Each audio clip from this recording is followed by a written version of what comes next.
어느 날 예수님께서 한 마을로 들어가셨습니다.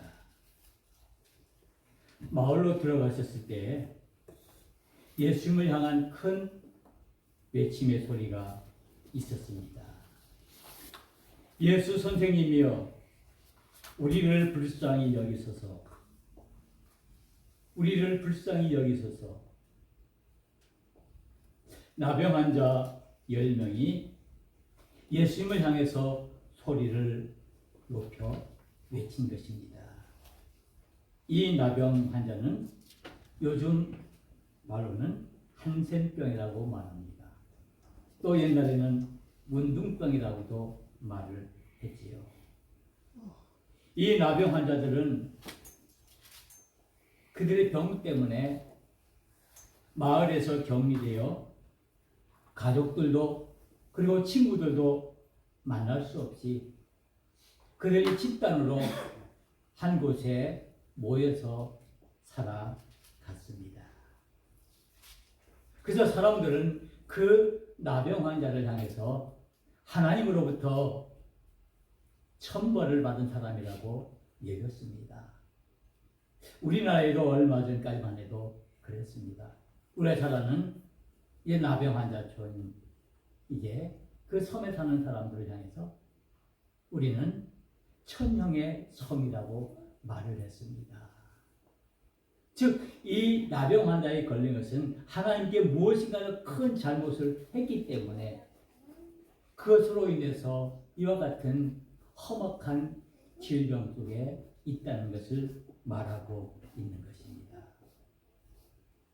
이 사람들은 마을로부터 격리가 되어서 외롭고 소외된 삶을 살아갔습니다. 보고 싶은 가족도 만나지 못하고 보고 싶은 친구들도 전혀 만날 수 없이 그래서 병든 사람들끼리 함께 모여서 하루하루를 죽지 못하고 살아가는 그런 형편이었습니다. 그래서 그들이 예수님께서 이 마을로 들어온다는 소식을 듣고는 예수님께 나아가 그들은 혹시 또 예수님께서 병을 고치신다는 그 소문도 들었기에 이제 이 나병 환자들은 예수님을 향해서 소리를 지른 것입니다.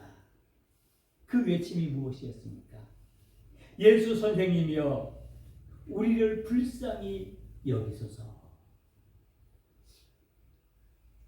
이 말씀은 매우 중요한 말씀입니다.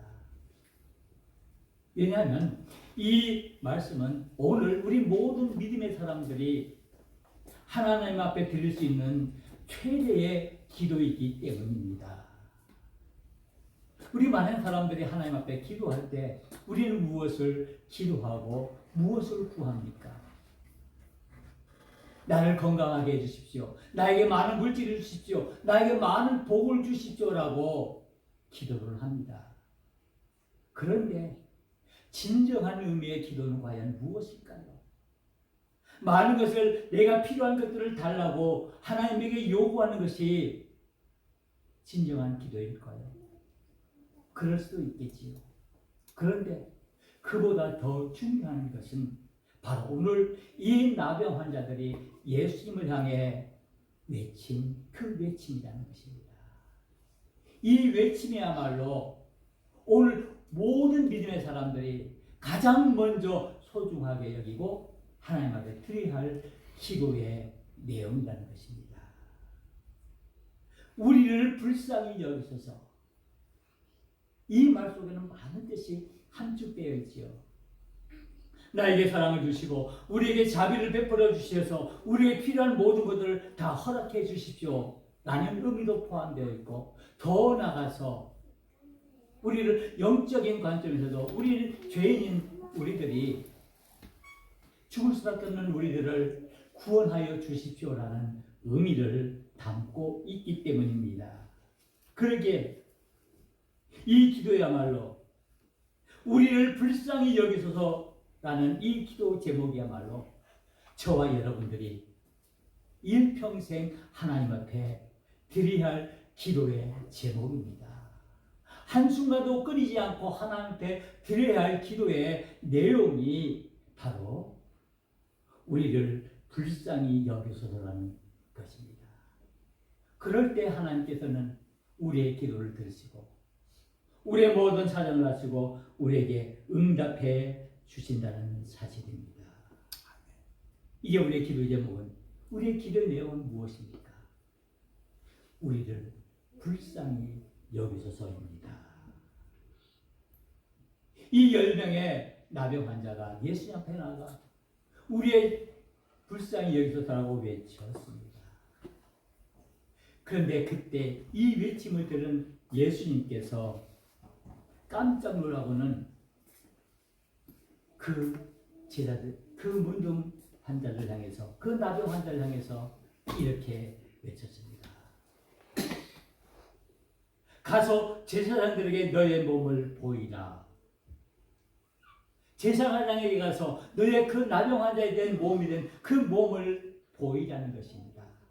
이것은 그 당시 율법당에 이 나병 환자들이나 다른 병자들이 그들이 고침을 받은 것을 확인하기 위해서는 제사장에게 나가서 그 몸을 보이고 그 나은 것을 판정을 받는 것입니다. 오늘 말로 말한다면 의사 앞에 가서 내 질병이 고쳐지고 내 암이 고쳐지고 내 모든 질병이 고쳐진 것을 확인받았을 때 그가 확신을 얻는 것처럼 이 당시에도 이 병든자들이 그들의 병을 고침을 확인받기 위해서는, 고치기 위해서는 제사장에게 나가서 그의 몸을 보였던 것입니다. 그래서 예수님께서 이 나병 환자들에게 내가 너희들을 불쌍히 여기서 너희 병을 고쳐주겠다라고 말하는 것이 아니라, 내가 너희의 그 나병을 내가 고쳐주겠다고 말하는 것이 아니라, 지금 너희들 제사장에 가서 너의 몸을 보이라. 그 나병 환자들이 그 음성을 듣는 순간 그들이 제사장에게로 가는 중이었습니다. 그런데 깜짝 놀랐습니다. 기적이 일어났습니다. 이 나병 환자들이 그 문드러지고 일그러진 그 흉터들이 서서히 사라지자 깨끗한 몸으로 변화가 된 것입니다. 그 나병 환자가 고침을 받은 것입니다. 그래서 오늘 본문의 말씀에 보면은 그들이 가다가 깨끗함을 받은지라라고 기록하고 있습니다. 그들의 나병 환자가 고침을 받았다는 것이요, 그들의 질병이 깨끗이 받았다는 것이요, 어떤 예수님께서 그들에게 행한 일, 음성으로 이제 너의 몸을 제사장에게 보이라, 그 말씀 한마디, 그 말씀을 듣고 제사장에게로 간 그 나병 환자들이 그들의 병 고침을, 깨끗이 고침을 받았던 것입니다. 놀라운 일입니다. 어떻게 이런 일이 일어날 수 있습니까? 어떻게 그 흉측하고 그 일그러진 그 나병 환자들이 그 예수님의 말 한마디, 제사장에 가서 내 몸을 보이라는 그 말 한마디에 그 질병이 깨끗이 고침을 받고 그들의 모습이 깨끗하게 되어졌을까요? 하나님의 역사입니다. 하나님의 능력이 나타난 것입니다. 하나님의 기적이 나타난 것입니다. 여러분 믿습니까? 이 일을 하나님께서 하신 줄 믿습니까? 분명히 성경에서 말하는 것처럼 하나님께서는, 예수님께서는 이 일을 행하셨습니다. 오늘도 여전히 변함없이 우리의 삶 속에서 이런 하나님의 역사, 하나님의 기적, 하나님의 능력이 일어날 줄 믿습니다. 순종하는 마음으로 제사장에 가서 몸을 보이라는 그 말씀에 순종하는 그 믿음의 마음을 가지고 나가는 모든 믿음의 사람들에게는 하나님의 역사가 있을 줄 믿습니다. 그런데 그 후의 일이 큰 문제입니다. 예수님께서 이 나병 환자 10명을 다 깨끗하게 고쳐주셨는데 이제는 그 나병 환자 10명 가운데 일어난 그 일들이 오늘 우리가 묵상할 중요한 문제입니다. 그런데 그 다음에 어떤 일이 일어났습니까? 바로 이렇게 말씀하고 있습니다. 15절에 있는 말씀입니다. 그 중에 한 사람이 자기가 낳은 것을 보고 큰 소리로 하나님께 영광을 돌리며 돌아와 10명의 문둥병자, 10명의 나병 환자가 모두 고침을 받았습니다. 거기는 유대인들이 있었습니다. 그리고 이방인도 있었습니다. 그런데 한 사람이 자기 몸에 그 나병 환자가 것을 깨끗이 고침을 받은 것을 깨닫고는 그가 먼저 한 일이 무엇입니까? 큰 소리로 하나님께 영광을 돌렸다고 말씀합니다. 하나님께서 나의 병을 고쳤으니 하나님 감사합니다. 하나님께 영광을 돌렸습니다. 아마 성전에 뛰어가서 하나님께 자신의 몸을 드러내고 하나님께 감사하며 하나님께 기쁨으로 영광을 돌렸을 것입니다. 그리고 나서 한 일이 예수님 앞에 돌아와 예수님 발 아래 엎드려서 예수님 앞에 감사를 드렸다고 말합니다. 저는 이 본문을 읽는 순간 정말 전율합을 느꼈습니다. 왜? 이 나병 환자는 그가 고침을 받고 먼저 한 일은 뭡니까? 하나님께 영광을 돌렸다는 것입니다. 그리고 그 후에 한 일이 무엇입니까? 예수님께 감사했다는 것입니다. 그렇다면 오늘 이 본문에서 영광이라는 단어와 이 감사라는 말을 같이 사용하고 있는데 저는 이 뜻이 한 뜻으로 통한다고 생각했기에 마음에 전율함이 있었습니다. 하나님께 영광을 돌린다는 것, 곧 그것은 우리가 하나님께 뭐 한다는 것입니까? 감사한다는 것입니다. 우리 모든 믿음의 사람의 삶의 목적이 무엇입니까? 우리는 하나님의 영광을 위해서 사는 사람들입니다. 하나님을 기쁘시게 하는 삶을 사는 사람들입니다. 그 영광이 구체적으로 나타나는 것이 무엇입니까? 바로 우리가 하나님 앞에 감사하는 것입니다. 이 세상에는 많은 사람들이 있습니다. 그 환경이 다르고 그 생김새가 다르고 그 생각이 다르고 그 살아가는 방식이 다 다릅니다. 여기 많은 분들이 계시지만 똑같은 삶의 방식을 가지고 살아가는 사람은 한 사람도 없습니다. 부부 역시도 그렇습니다. 부모와 자녀도 그렇습니다. 다 나름대로 삶의 방식을 가지고 살아가고 생각도 다르고 모든 것이 다릅니다. 그런데 모든 사람들이 한 가지 공통된 점이 있습니다. 모든 사람들이 가지는 그것 중에 하나, 공통적인 뭡니까? 뭐겠습니까? 행복해지고 싶은 마음입니다. 그것은 저나 여러분이나 그 누구 모두가 다 이 세상 사는 동안 행복하게 살기를 원한다는 것입니다. 그런데 문제가 있습니다. 이 행복이 무엇입니까? 많은 사람들은 말합니다. 건강이 행복이다. 또는 물질이 행복이다. 또는 권력과 명예가 행복이다라고 말을 합니다. 물론 우리가 이 세상을 살아나가는데 이와 같은 요소들이 우리에게 많은 행복의 요소가 될 수 있습니다. 그런데 이보다 더 중요한 행복의 요소가 있다라는 말씀입니다. 어떤 사람이 행복한 사람일까요? 어떤 사람이 진정으로 행복한 삶을 누리는 사람일까요? 우리가 살아가는 이 시대 속에서 상실해가는 것들이 참 많이 있습니다. 우리 사람들 사이에 없어지는 것들이 참 많이 있습니다. 우리 사람들 사이에 양심이 점점 없어지고 평안함이 사라지고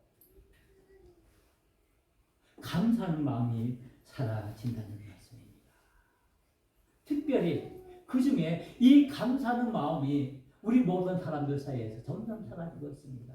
우리 사회가 이렇게 삭막해지고 이렇게 어려워지는 이유가 무엇입니까? 왜 우리 삶이 짜증이 나고 우리 삶이 불행합니까? 바로 그것은 우리의 삶 속에서 감사함이 사라지기 때문입니다. 감사함이 상실되어지기 때문에 우리는 각박하고 삭막한 삶을 살 수밖에 없습니다. 그래서 다른 사람을 비난하고 다른 사람에 대해서 손가락질 하면서 우리가 그렇게 살아갈 수밖에 없는 그런 삶을 살게 되는 것입니다. 사람들이 감사한다고 해도 그 감사의 그 조건은 무엇입니까?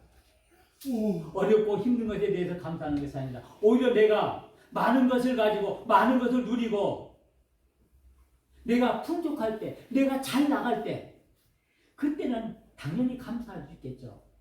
그런데 내 삶이 어려워지고 내 삶이 힘들어지고 내 삶이 고통이 스며들면 나도 모르게 감사보다는 짜증을 내고 힘들어하고 고통스러워하는 것이 우리의 인생이 아니겠습니까?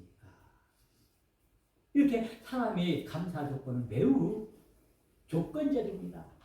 나에게 좋으면은 내가 감사할 수 있고 나에게 어렵고 나에게 힘들면은 그에 대해서 감사하기보다는 오히려 불평하는 것이 우리의 모습입니다. 문제는 우리의 신앙인도 그렇다는 것입니다. 예수를 믿는 우리들도 감사보다는 불평과 불만 속에서 살아가는 그런 모습들을 너무나 많이 가지고 있다는 것입니다. 과연 나는 지금 나의 삶에 대해서 어떠한 마음을 가지고 있습니까? 하나님께 감사하고 하나님의 은혜에 대해서 내가 기쁨을 누리기보다는 오히려 짜증나고 불평하고 불만스러운 그런 삶을 살고 있지는 않는지요.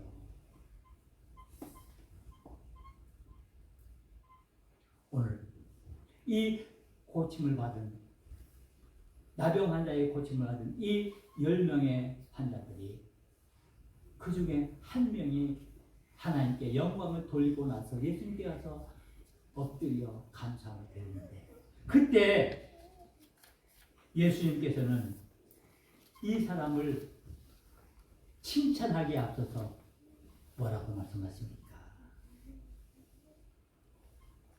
예수께서 대답하여 이르시되 10사람이 다 깨끗함을 받지 아니하였느냐? 10명 모두가 다 고침을 받지 않았느냐? 그런데 왜 너 혼자냐? 그러면서 예수님이 하는 말씀 들었습니다. 그 9은 어디 있느냐? 10명이 다 고침을 받았는데 그래도 나는 이 10명 모두가 돌아와서 나에게 감사하다 그럴 줄 알았는데 오직 너 한 사람, 너 사마리아 한 사람 너만 와서 지금 나한테 엎드렸는데 그런데 그 9은 다 어디 갔느냐 라는 것입니다. 이 9사람 제사장에 가는 도중에 몸이 깨끗해짐을 확인했습니다. 날듯이 기뻤습니다. 지금까지 그 지긋지긋한 그 병 속에서 고통을 받은 그 고통에서 해방돼서 이제는 날아갈 것 같았습니다. 그래서 얼마나 마음이 벅찼는지 그들이 가족에게 뛰어갔고 친구에게 뛰어갔고 세상 속으로 뛰어들었습니다. 그리고 이제 이 나병하다 깨끗이 고침을 받았다. 이제도 난 떳떳이 나는 살 수 있다라고 기뻐하며 소리를 외쳤습니다. 그리고는 자신들의 그 고침에 도취돼서 그냥 자기 기분에 빠져서 자기가 고침을 받은 그 이유에 대해서 생각지를 못했습니다. 오늘 이 본문의 말씀은 우리에게 무엇을 말씀하고 있습니까? 우리는 하나님의 은혜로 구원함을 받은 믿음의 사람들입니다. 우리는 하나님의 은혜로 구원함을 받은 사람들입니다. 그런데 나의 삶이 과연 이 구원받은 사람으로서 우리의 삶을 살아가고 있는지, 우리의 삶이 이 나병 환자 고침을 받은 이 10명이 과연 어떤 모습을 보이는지, 한 명만이 예수님 앞에 나와 예수님께 감사하는 그 모습, 나머지 9은 세상 속으로 뛰어들어 자신의 기분에 만족하고 있는 이 모습, 과연 우리의 믿음의 모습은 이 1명과 9명 중 어떤 모습일까요? 우리는 하나님의 은혜로 구원함을 받은 죽을 수밖에 없는 우리를 구원해 주신 그 하나님의 은혜를 입은 우리들이지만은 과연 나는 이 은혜에 대해서 어떠한 마음을 가지고 있는가요? 은혜를 입은 자들은 마땅히 감사해야 하는 것이 옳은 일입니다. 그래서 우리가 구원함을 받았다면 이 은혜를 먼저 하나님께 영광을 돌리고 그리고 우리의 삶이 감사의 삶이 되어서 늘 기쁘게 하나님과 동행하는 귀한 삶을 사는 것이 마땅한 것입니다. 그런데 혹시 우리의 모습이 이 9명처럼 우리의 그 받은 은혜를 잊어버리고 마치 이것이 내 힘으로 우연히 된 것이냐, 우연히 내 병이 고쳐진 것이냐 생각하고 내 마음대로 내 생각대로 살아간다면 과연 어떨까요? 감사는 믿음의 시작입니다. 아멘. 그리고 감사는 믿음의 완성입니다. 그 완성은 믿음의 성숙함입니다. 우리는 감사함으로 믿음을 시작할 수 있고 우리는 감사함으로 우리의 믿음을 마칠 수가 있어야 합니다. 그것이야말로 진정 우리가 하나님께 영광을 돌리고 하나님께 기쁨을 드리는 삶입니다. 우리는 우리의 믿음을 어떤 데서 볼 수가 있습니까? 저 사람 믿음 좋아. 저 사람 정말 믿음 훌륭해. 누구나 좋은 일이 있을 때, 형통할 때는 다 누구나 감사할 수 있고 누구나 기뻐할 수 있습니다. 그런데 우리 앞에 고난과 역경과 시련, 어려운 일이 내 앞에 올 때 그때 우리는 어떠한 자세를 취하는가? 믿음의 사람은 그럼에도 불구하고 그에 대해서 감사하고 그것을 믿음으로 이겨나가지만은 믿음이 없는 자들은 그것으로 인해서 불평하고 불만해하고 오히려 하나님을 떠나는 삶을 살게 되어간다는 것입니다. 그렇기 때문에 우리는 늘 우리의 믿음의 자세를 돌아봐야 합니다. 바로 이 감사야말로 우리의 믿음의 본질이라는 사실입니다. 감사는 조건이 아닙니다. 감사는 하나님의 은혜입니다. 우리는 상황 때문에 감사하는 것 아닙니다. 내가 잘 돼서, 내가 건강해서, 내 자녀들이 잘 돼서 그것 때문에 내가 감사하는 것 아닙니다. 내가 비록 고난 속에서도, 내가 질병 속에서도, 내가 실패 속에서도, 내가 아픔 속에서도 그럼에도 불구하고 내가 하나님께 감사할 수 있어야 그것이 진정한 감사가 되는 것입니다. 그러면 누가 진짜 감사를 할 수 있습니까? 하나님의 은혜를 아는 자만이 감사할 수 있습니다. 하나님의 은혜를 깨닫는 자만이 감사할 수 있습니다. 그리고 누가 감사할 수 있습니까? 겸손한 자만이 감사할 수 있습니다. 나병 환자처럼 예수님 앞에 나와 무릎을 꿇는 그런 겸손함이 있을 때 우리가 진정으로 감사할 수 있습니다. 그리고 누가 감사할 수 있습니까? 오직 믿음의 사람만이 감사할 수 있습니다. 진정한 하나님을 의지하고 하나님을 믿는 사람만이 감사할 수 있습니다. 그리고 자신을 아는 사람만이 진정으로 하나님 앞에 감사할 수 있습니다. 오늘 추수감사 주일입니다. 하나님께서 한 해 동안 우리에게 많은 것을 주셨습니다. 그리고 때로는 우리에게 고통과 역경도 주셨습니다. 우리는 우리에게 은혜를 주실 때, 우리에게 형통한 길을 주실 때는 우리는 물론 하나님께 감사했겠지요.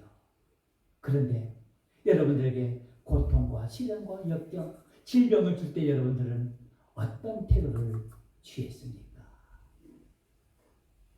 우리는 지난 한 해를 돌아보며 우리에게 베푸신 하나님의 은혜를, 하나님의 열매들을 우리가 기억합니다. 그리고는 우리가 하나님 앞에 진정으로 감사하기를 원합니다. 그래서 주님은 이 시간 우리에게 묻습니다.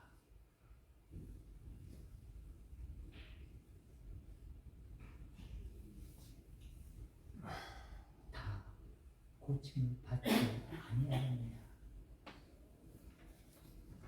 그러면 그 아홉이 어디 있느냐? 그 아홉은 어디 있느냐? 기도하십시오.